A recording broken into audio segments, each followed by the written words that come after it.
if you are a woman who is working a full-time job, trying to take care of a family, trying to take care of her own health, it's like sometimes it gets to a point of, oh Jesus, this is too much. Where is my breaking point? Because it's become so normal. There's a reason why women in particular have the cases of autoimmune disorders have risen dramatically over the last 10, 15 years. So between lupus, Hashimoto's, Graves' disease, even rheumatoid arthritis, all of these issues have just skyrocketed.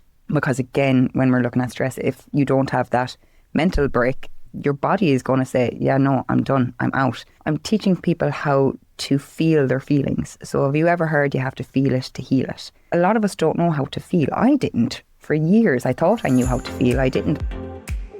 Hello, everyone, and welcome back to another episode of the Kate Hamilton Health Podcast. In today's episode, I chat with Orla O'Flaherty.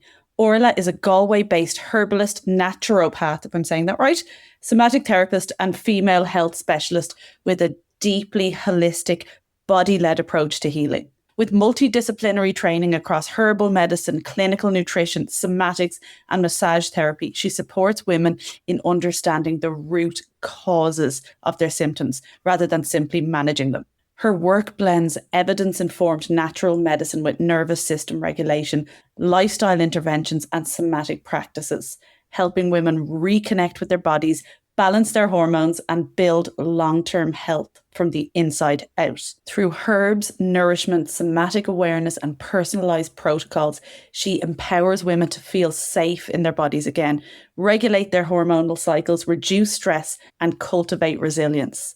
Orla bridges the gap between modern science and traditional wisdom, offering compassionate, personalised support for everything from cycle health to stress, gut issues, burnout and emotional well-being. And that is exactly what we talk about in this conversation. I enjoyed it so much. She is an absolutely wonderful soul. Her work is just incredible. Her knowledge is unmatched, and this is going to be such a valuable conversation for you to listen to in relation to everything female health, from cycle, stress, gut, burnout, emotional well-being. We cover it all. I hope you enjoy it just as much as I did. Orla, welcome to the podcast. Thank you for having me. I am so excited to sit down, chat, connect. It's going to be great.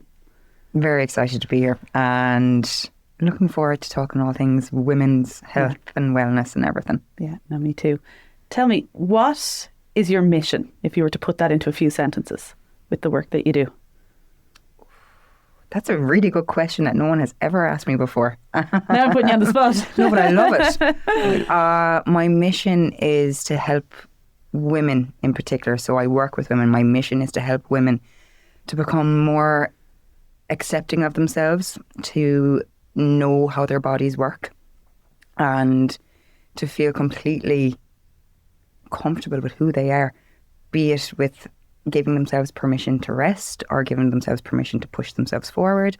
But overall is to help women just be who they are and accept who they are in all facets of it. I love it.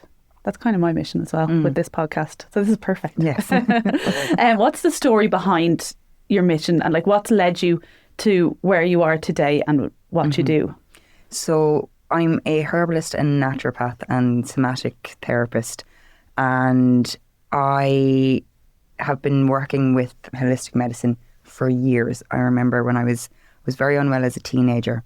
I was misdiagnosed with clinical depression, whereas in actuality I had a thyroid dysfunction. And I started off with going to a homeopath. When I was 15, my mother brought me to a homeopath because things were really bad and just getting worse. And then I was also having horrific gynecological problems from when I started my periods. So I started my periods at 10. That's a complete red flag from the get-go that there's something up if your periods are starting at 10 and they're starting off really heavy, really painful, like debilitating. So it was all interlinked. And when I started with homeopathy and natural medicine and I saw how it was helping me, I remember being maybe 16 and saying, this is it, I'm going to be a homeopath when I'm older. And funnily enough, my sister, because when she saw how well the homeopathy was working for me, she went on to study homeopathy. And then what's the term? Comparison syndrome kicked in. I was like, oh, I can't be a homeopath because she's one. So I was like, I'm going to become a herbalist instead. So I started studying herbal medicine when I was 22. Naturopathy, herbal medicine, nutritional therapy. And when I was a teenager, I was put on the pill to stop the progression of endo symptoms. And I decided that I wanted to come off the pill. And with my training in college, I was very lucky that I had the tools to know where to begin to start with an anti-inflammatory protocol. And when I did that, came off the pill, and I saw my life just change completely health-wise. When I became qualified then, I was like, okay, I have to work with women. It's not a matter of should I or should I not. It's I have to be able to help women guide themselves through a process of getting to a place of overall wellness. And it's so complicated, isn't it, that we can have different issues going on and genuinely like not even know where to start. Yeah. And that's the thing as well.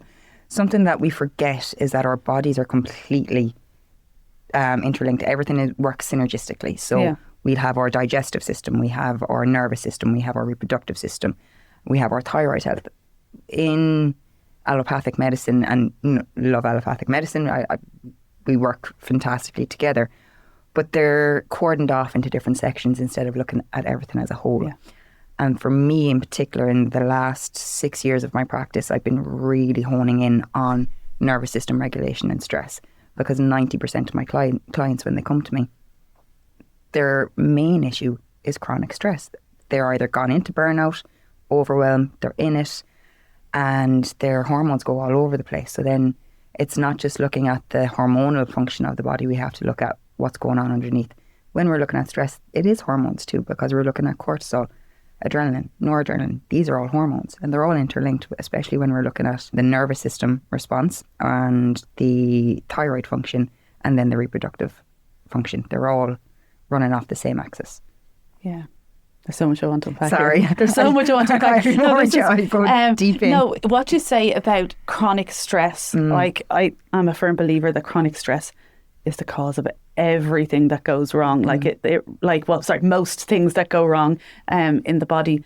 Like when I think, even when you talk about like the nervous system there, and I think about like how chronic stress actually caused, now I'm sure there were other factors there, but it did cause an anxiety disorder in me in my early 20s, in my late teens, early 20s, that took a long time to kind of work through, and you know, with different medications, different therapies, different figuring out. And it's only really now, as I progress with my own health and my own education around health and my own practice as a health coach and a nutrition coach, that I really am starting to understand, like reflecting back and understanding what was going on, because it can be very hard when you're in it, can't it? Like I think about chronic stress. I remember at the time having my first panic attack and literally not realising that I was stressed. I was like, I don't know why this has happened. I'm not stressed.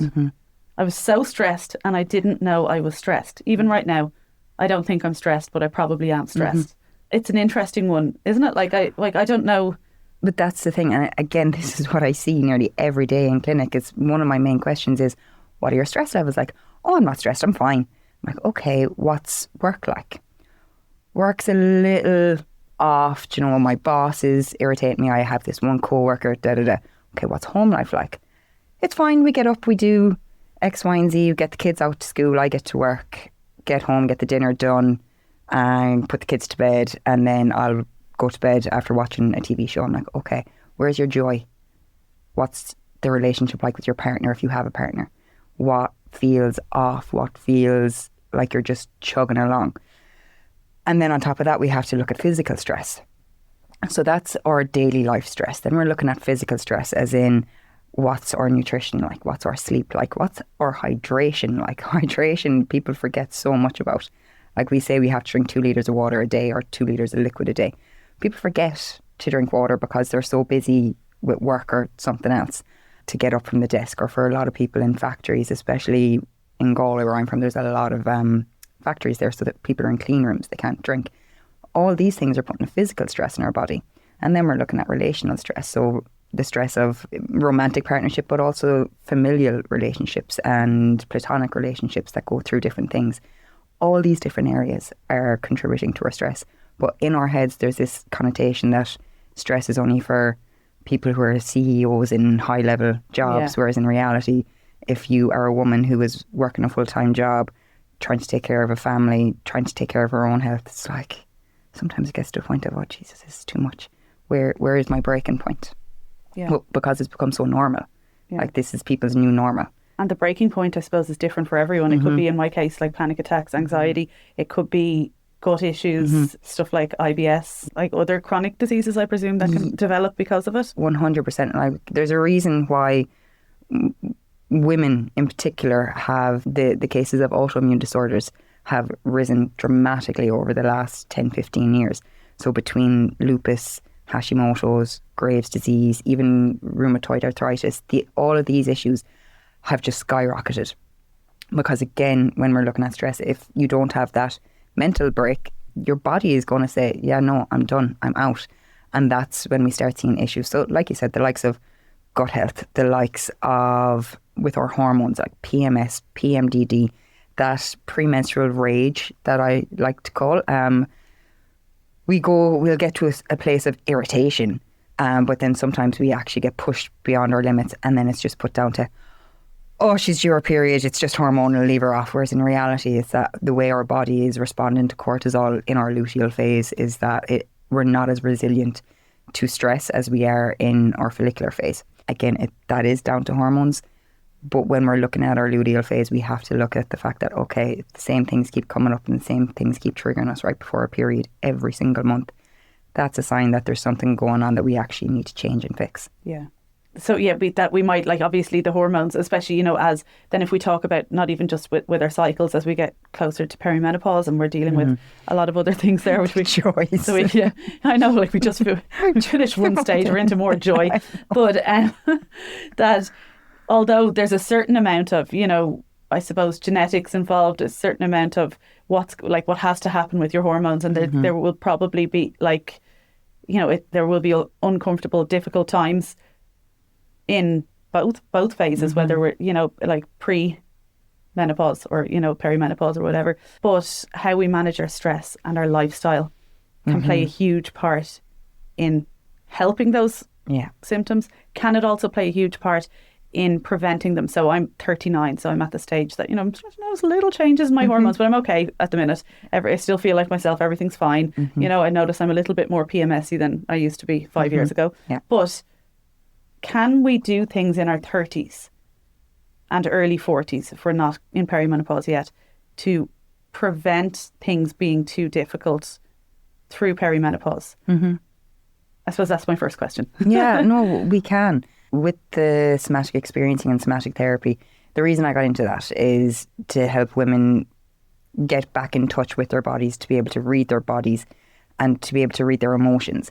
So one of the main areas that I work with somatic experiencing is learning what your yes is and learning what your no is. There's so many times when we override a no, and we'll say yes to everything just for the sake of being like, yeah, okay, I'll get it done, I don't want to let anybody down. And then we're pushing ourselves far beyond our capacity. So if we can learn how to say no and not feel guilty for saying no, and literally just going inward and checking what our bandwidth is like. Do I have space right now to add another thing in, or do I need to take space? So that's on one level, where learning where you have capacity to go forward, or no, I need to take a step back for myself. So that's on an emotional, mental level. And then on a physical level, it's looking at, okay, how can I nourish my body? How can I support my body through this? Because especially with perimenopause and menopause, we are becoming a bit more depleted. If you have any gut issues, so like IBS, IBD, these are rife. Any sort of gut problems, we're not going to be absorbing our nutrients as best as we can. Therefore, we're going to end up being more deficient. Then add on top of that any sort of stress, the likes of our B vitamins and our magnesium are going to be depleted. So we can look at ways at supporting ourselves in all areas, but doing it in a gentle way. So checking out, right, where can I say no today and take half an hour for myself to go and go for a walk? And then where can I support myself if I can't meal prep for 3-4 days? What's the one meal that I can focus on today that is going to be really nourishing? And then are there supplements that I need to take right now to help? I like to call it like super soak the cells when you're really deficient. You know those super soaker guns? Sometimes we need to supplement. So getting a good quality supplement that can cover the areas where we would tend to be a bit more deficient in the likes of our Bs and our magnesium. They're the two main ones that really support us. Yeah. And I think when we are trying to, because I obviously work with women building good nutrition and lifestyle habits, and it can feel like a chore. It can feel like an extra thing, can't it? Yeah. And it's very hard. And I think taking that step back, I always say that slowing down part needs to come first, doesn't it?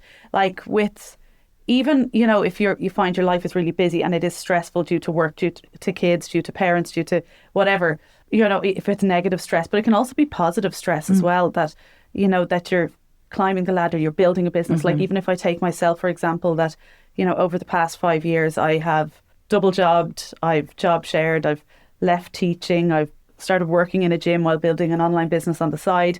I've grown the business. It's been stressful. It's been exciting. It's been a roller coaster. It has been stressful. It has been a grind, a really, really fulfilling one. And it was so worth it. If I look back at everything I did, I don't know if I'd have the energy to do it again. Yeah. It took a lot from me, and I'm a lot more self-aware than I was in my 20s, obviously. So I never pushed myself to the point of burnout, I don't think. Because I'd love to talk to you about burnout before we kind of really, really get into nutrition.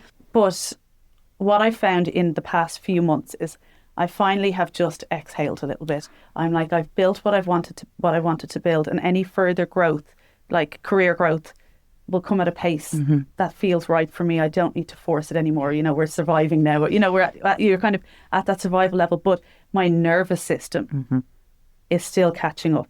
I'll still be like, and I don't know how to not do anything. In the evening time, I'm so used to working in the evening times that now if I have nothing to do, I'm like, I'm forgetting something, and I'm kind of going through my list, and I find myself even just searching my social media. Like I'm like, I don't know how to stop. Yeah, it's that not being able to come down. So I like to call that the on-call firefighter syndrome.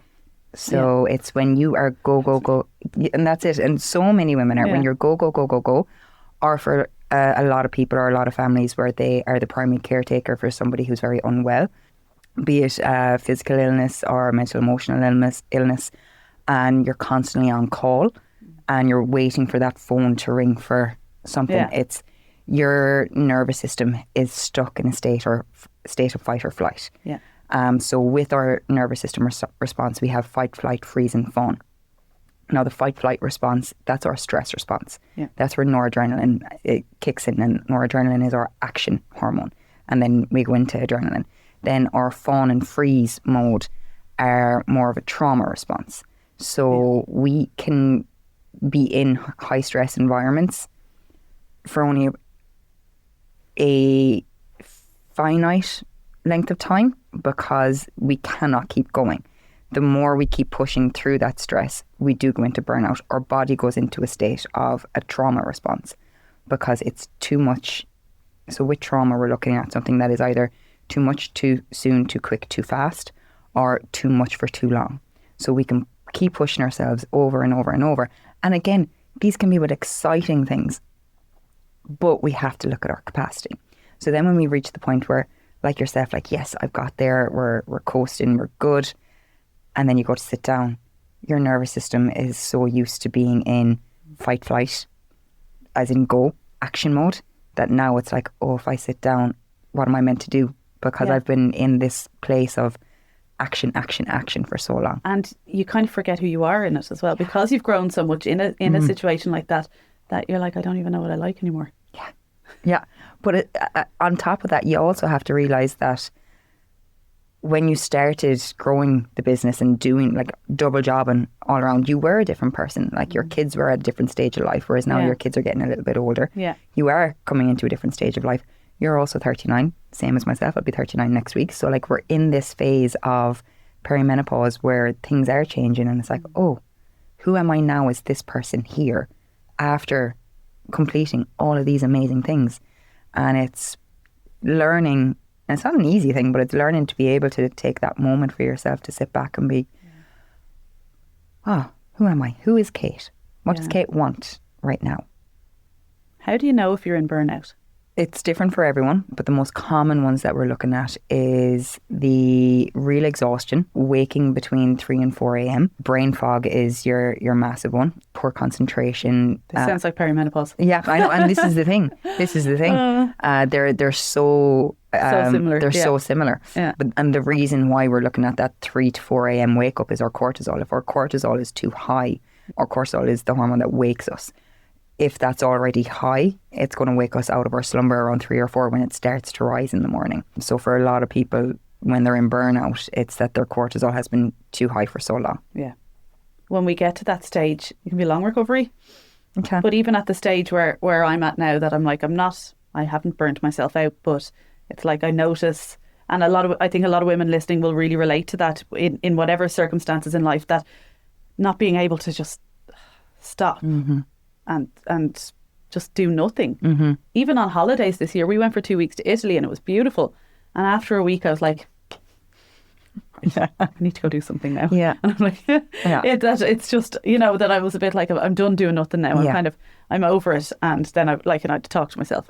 No, Kate, be grateful. You're here in Italy for 2 weeks. Maybe just make the most of it. You won't be away till next summer, but it can be hard. So like, what would be your tips for, is this a nervous system regulation thing that needs to happen? It is. What I've come to realise over the last 6 years is that we do need to learn how to regulate again. Yeah. And we need to learn to read our bodies, what our bandwidth is, what our capacity is. And then with that is, 1, giving ourselves the permission to rest. 2, giving ourselves the permission to speak our truth in a kind way and with compassion. We can lead from the heart with compassion in any area that's bothering us. And 3, with understanding that if we've been go for so long, it's not going to be simple to just stop. Yeah. What we tend to see a lot with people who are go and then they stop is that they'll get a cold or a flu because they've been running on adrenaline, and then once that adrenaline starts to come down, the immune system, which has been compromised over the last, say, 2, 3, 4, 5, 6 years, whatever, that's when they start seeing that immune response. And then it's just realising that, okay, I don't have to keep going, but I can also learn to regulate by finding someone who is a somatic therapist, by finding ways of releasing energy, releasing excess pent up energy, and also just to like really go into the emotional side of things. For women in particular, there's so much guilt and shame that comes with not being on and not doing something. Yeah. So it's learning to accept, okay, I'm going to take a few days for myself.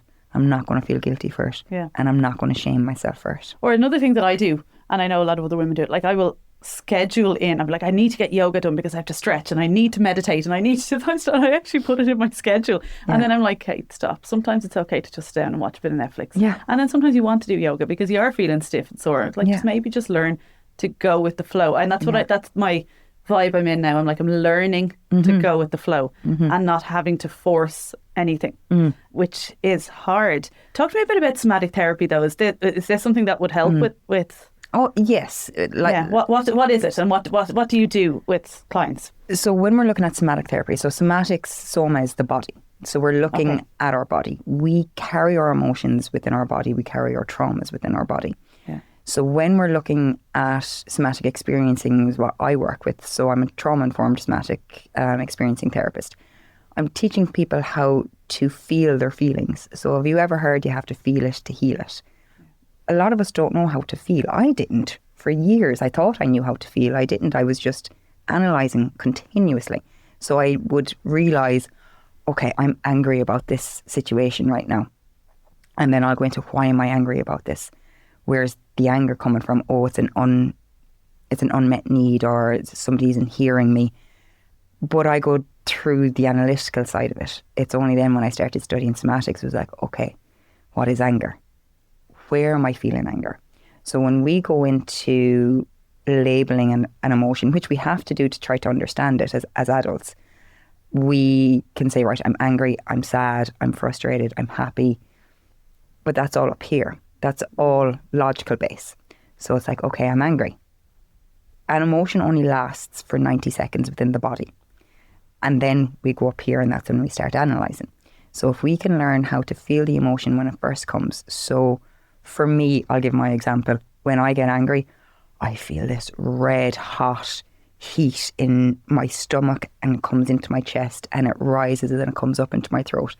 9 times out of 10, it gets stuck in my throat because I find it really, really difficult to vocalise things. That's my own childhood shit. But learning to actually just sit with, okay, this sensation that's here within my body, I'm going to breathe into it if I need to breathe into it. I'm going to move if I need to move. I'm going to help disperse it. I'm going to get a pillow and I'm going to punch the pillow if I need to do that. It's learning how to feel the sensations of an emotion within the body as it comes up, so we don't get up into our heads and start analysing it and then it gets stuck in the body. Or push it down with food or alcohol. Exactly. Whatever it exactly. Because we all have our vices, we all have our coping mechanisms. Oh, I had an intense thing happen with a family member recently, and 100% I went into that freeze fawn mode. My amygdala, so we have our amygdala and our prefrontal cortex. Our prefrontal cortex is our logical brain. Our amygdala is our baby brain. So this is where we're working from a place of our childhood nervous system pathways. So our nervous system is built within the first 7 years of our life. Yeah. And if our subconscious mind. Our subconscious mind, yes. Yeah. And anything that, when we get triggered, we tend to go back to the baby brain, the amygdala. So I thought, no, I'm in my prefrontal cortex, I'm fine. And then a friend of mine, I was on the phone with him and he was like, are you sure you're there? Are you sure you're not in your amygdala? I was like, oh shit, I am. Because I was going straight for my old coping mechanisms, and fair play to him, he gave me permission to actually use the old coping mechanisms. He said to me, use your old coping mechanisms, give yourself today, and then tomorrow you can change that. Yeah. So it's having the awareness around what your coping mechanisms are, not shaming yourself for those coping mechanisms. It's huge. Yeah. Because what happens is that when we start shaming ourselves for overeating or reaching for whatever it is, we go into what's known as a shame spiral. And what happens with a shame spiral is that you get stuck there and you need something that's going to relieve that feeling of shame. So you go for your coping mechanism, which is creating more shame. And that's why it's known as the spiral. Whereas if you can actually give yourself permission to use it for an hour, 2 hours, a day, if needs be, and then have your backup coping mechanism that's going to help pull you out of it. Yeah. And does it help to have, if it just say, we'll use binge eating as an example, instead of using food, like that you put something else in there first. You're not saying you can't. Yes. Like, I can come back and have the biscuits if I want, but I'm feeling this really strongly now, and right now I'm going to go and run myself a bubble bath and I'm going to have a good cry, or I'm going to go for a run or a walk. I'm going to journal. I'm going to clean the house, whatever it is that it like, would you recommend getting into the body, like moving the body in whatever way, like using your senses or using exercise, not in a detrimental way, but for a short period of time to create that gap between 100%. your usual? 100%, because you need a pattern interrupt. So when something happens where you would typically go for your binge eating, like you said, give yourself 10 minutes. Say, right, I am going to allow myself to have that in 10 minutes after I go outside, go for a walk, run a bubble bath, something that is going to be beneficial for you, the person, because everyone is different. Maybe it's cleaning the house. For me, it is actually cleaning the house. It's being like, okay, I'm just going to go and scrub the kitchen. And like that, I am moving my body. And you're thinking about it as well. But as you're moving your body, it kind of takes you out of your mind a little bit, doesn't it? Like, I find that, like, for me, it's walking. And I was talking to someone about this. And like, when I go walking, like, I'll start rage walking if something's triggered me. I love that, rage walking. Rage. My friend used to always say that. Yeah, she'd be like, I'm going out for a rage walk now, and her kids would annoy her. Yeah. But it nearly, like, the rhythmic nature of it calms me. It's like it's rocking me as a baby.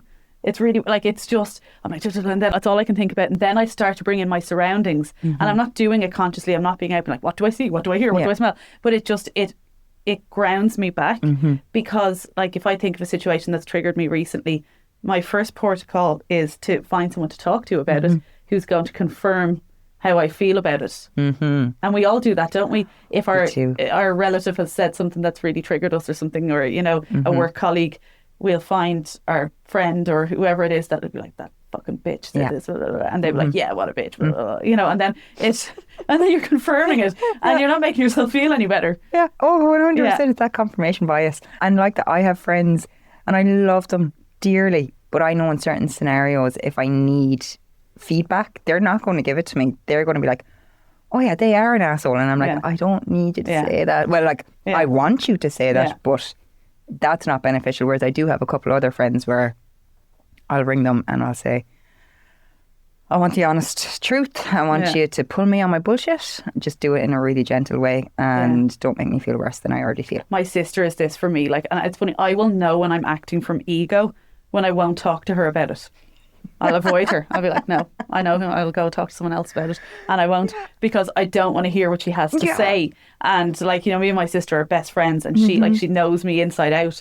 So she knows, like, and she, or even if she agrees with me, she'll, like, if I've had a row with my husband or something and I want to bitch about him, she will, and like, because she loves my husband as well, like, and you know, she will always play devil's advocate. Yeah, you're right here, he was wrong, but you know, you could look at it from his perspective. I don't want to can listen to it from his perspective, but it is so important to have these people. And I think if you do ask yourself, are you, when you're avoiding that friend or that sister or whoever that you do really know gives you the best advice, you might need to go for your walk or have your bath and really think about it. And I get it. It's so funny. It's like a mirror here, because I'm the same. My sister, we're the best friends, and I know when I'm avoiding her for a conversation, I'm like, oh, there's something I really don't want to look at here. Yeah. But over the years, she knows me inside out. I know her inside out, and we've had to come to a point where there are times where I said to her, I don't want advice right now. I just need to vent. I'm not ready for it. Yeah, I'm like, I just need to vent. And now what I say to her is, do you need to vent, or do you want advice? Do you want me to be the devil's advocate? So it's knowing what the person wants in that moment. But I think it takes time to develop those kind of relationships with people. Yeah. Sisters, we have them lifelong, so we're very lucky. Yeah, I know. It's it really is a blessing. So with this somatic healing that we're, you know, you're getting out of your mind into your body. So like I was saying, for me, that would be, you know, my rage walking. Like, and I see Rebecca Holland doing this all the time on her Instagram. She's doing all these like hopping around things. And Jerry Hussey does a bit of this as well in his sessions, doesn't he? Where it's like jumping around, or you're triggering your vagus nerve, or like, is this stuff that you do as well? And can you talk to me a bit about what kind of things we can do in like the comfort of our own homes to help with all of this?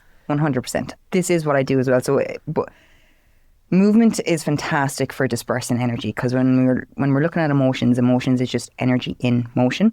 And when something comes up and we stay still and just ruminate, it's building and building and it's getting stuck. So we have to move the energy.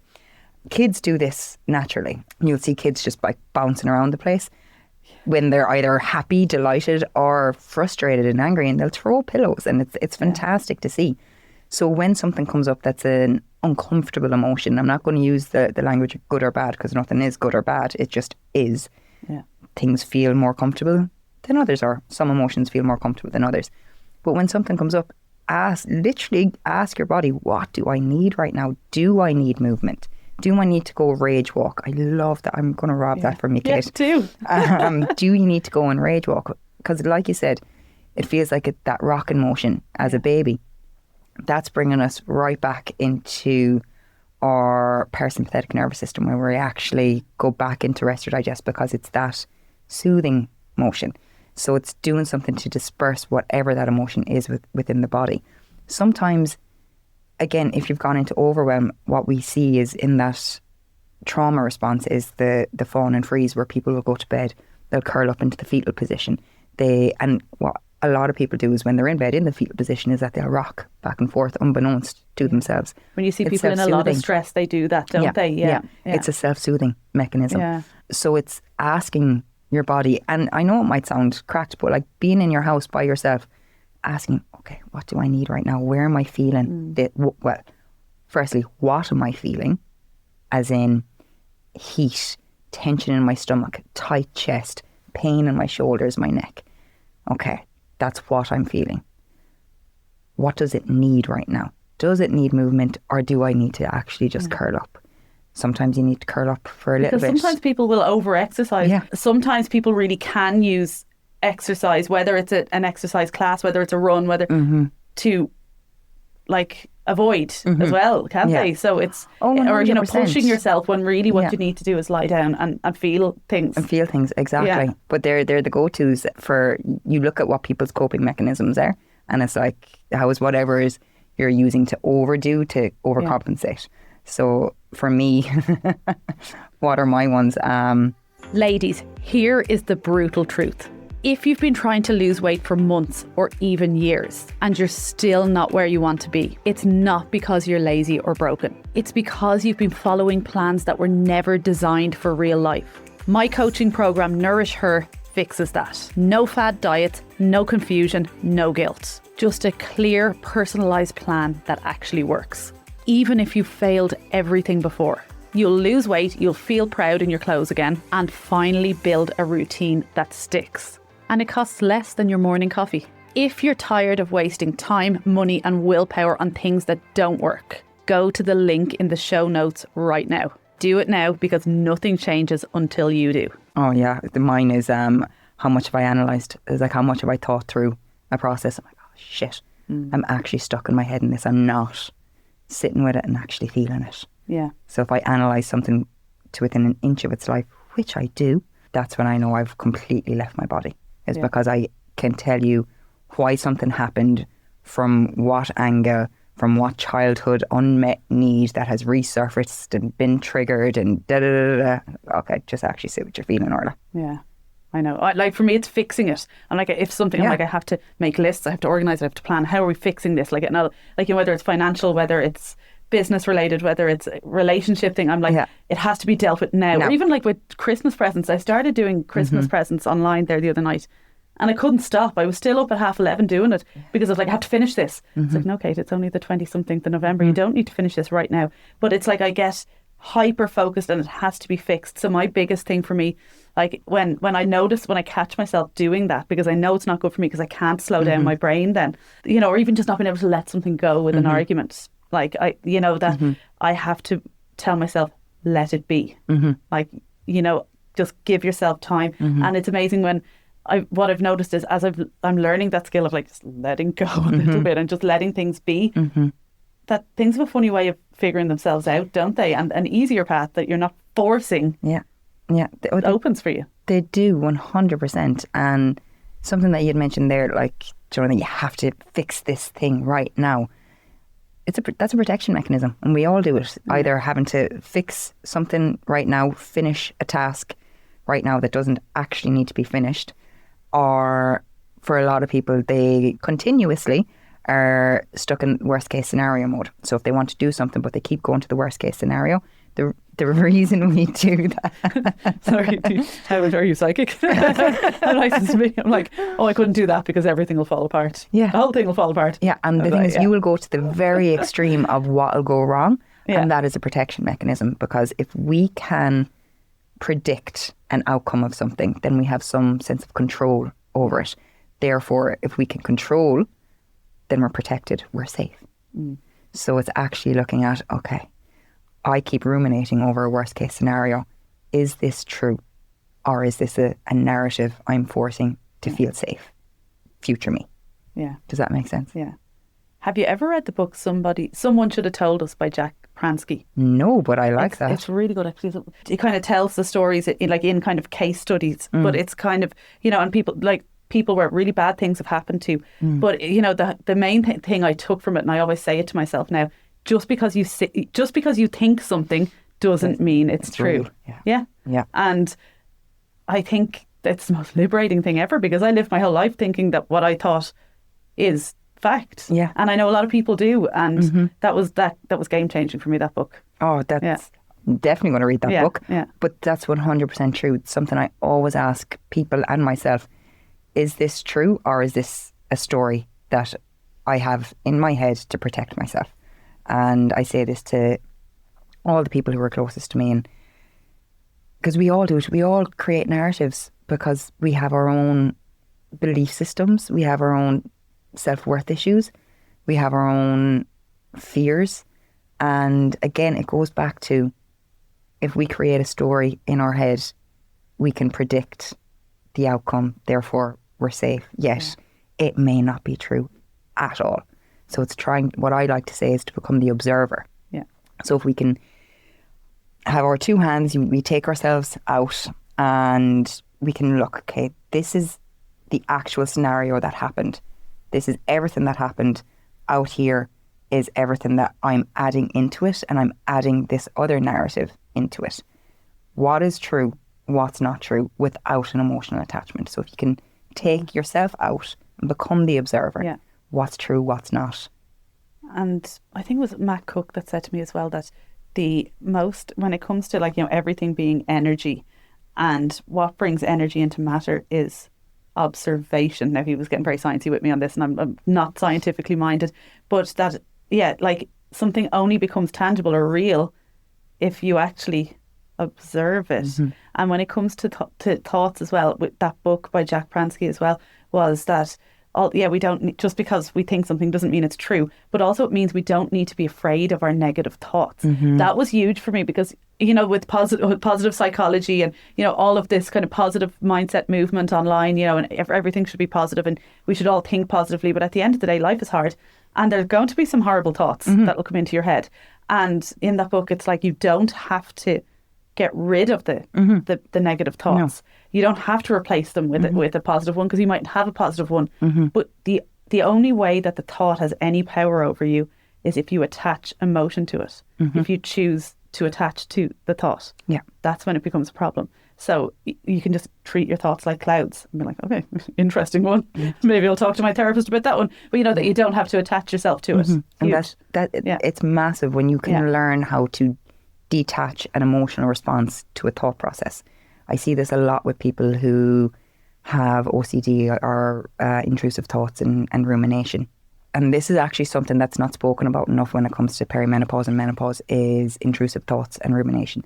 Intrusive thoughts are these thoughts that come into your head and all of a sudden you start, it's like a hamster on a hamster wheel, and you can't get away from it because you're attaching a fear to it, typically an anxiety or a fear to it. Whereas when we can actually, like we were both saying, become the observer, literally take a step back and be like, is this true?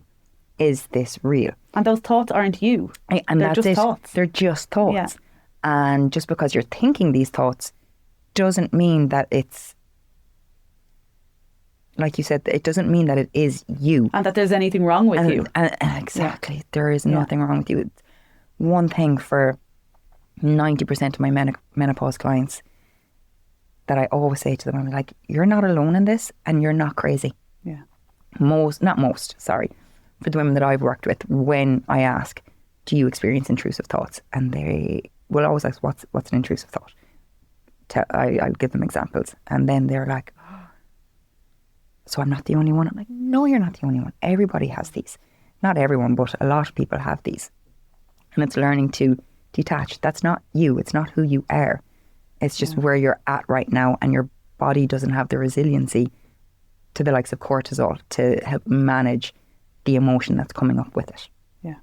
It's just so empowering to know, like, if anyone listening who's experiencing this, that yes, going to your doctor and getting advice, but to also know that there are other areas as well as just having to be like, there's something wrong with me, I need to be medicated for this, and medication plays a part in certain circumstances, but there's also, working with someone like you that can really help you to understand yourself, whether it's alongside medication if you need it, or maybe it's in place of it, and that this can be done through lifestyle and through the therapies that you do as well. Yeah, and I think that's the beauty of the world that we live in now, is that we have so many options and that we can work them all together. Like I'll hold my hand up. I used to be very dogmatic in my early days, and I was like, no, medicate now. But that's coming from a biased standpoint. I was on very, very, very strong medications from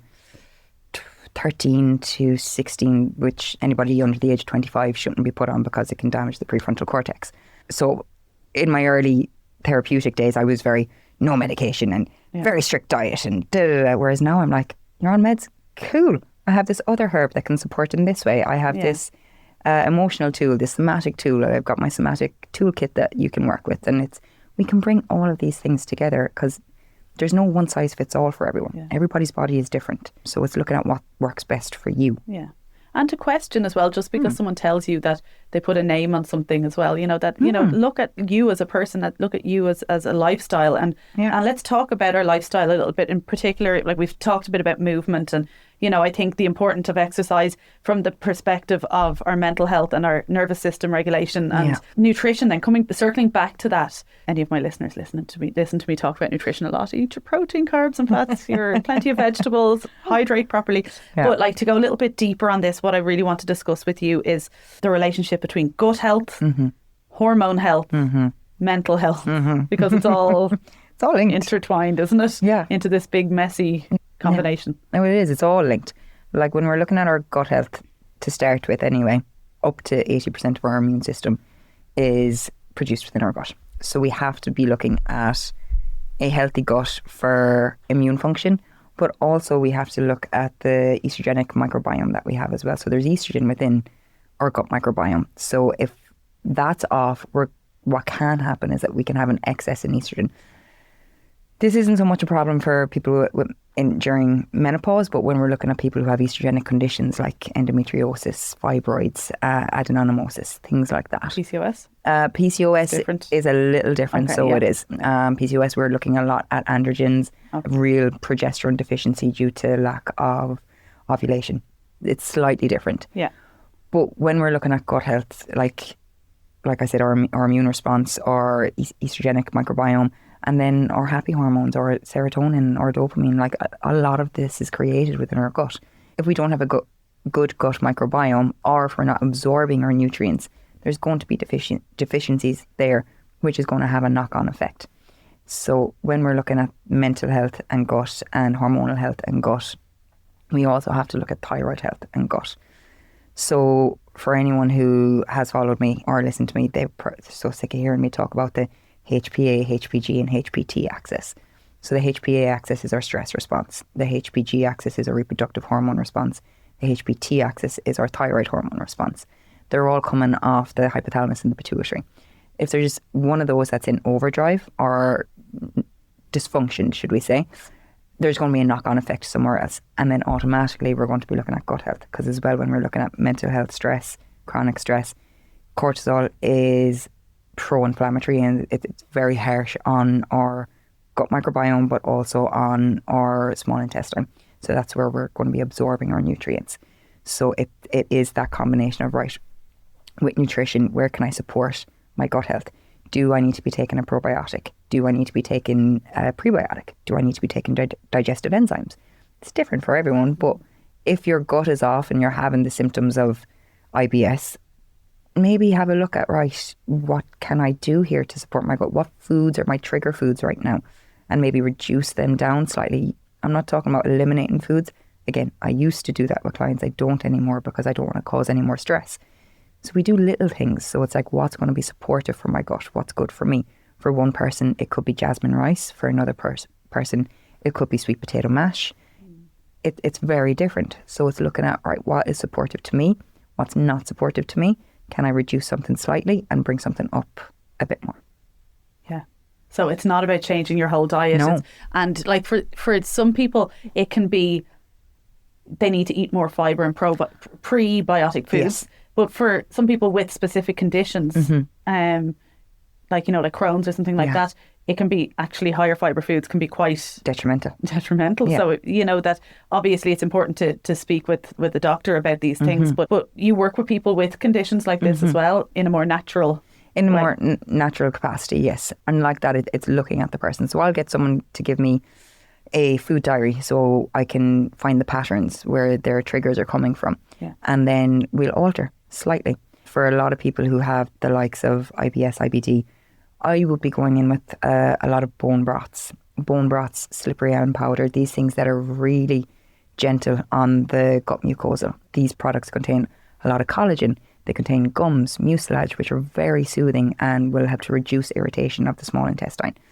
Then for other people who have the likes of indigestion, heartburn, again, we're looking at, okay, there's an acid issue here. We need to go in at a different angle for you. Yeah. When we're looking at probiotics, not all probiotics suit everybody. So people who would have SIBO, small intestinal bacterial overgrowth, because they're bloating, they automatically assume, okay, I need a probiotic. Whereas in actuality, pre and probiotics in a case of SIBO is counterintuitive for the first while. What we want to do is we want to remove the bacteria first, in particular the bad bacteria, and then help to heal the lining of the gut wall, and then go in with the likes of your probiotics. Once we can manage any sort of gut permeability that's there, then we can look at adding in more probiotics then. Yeah.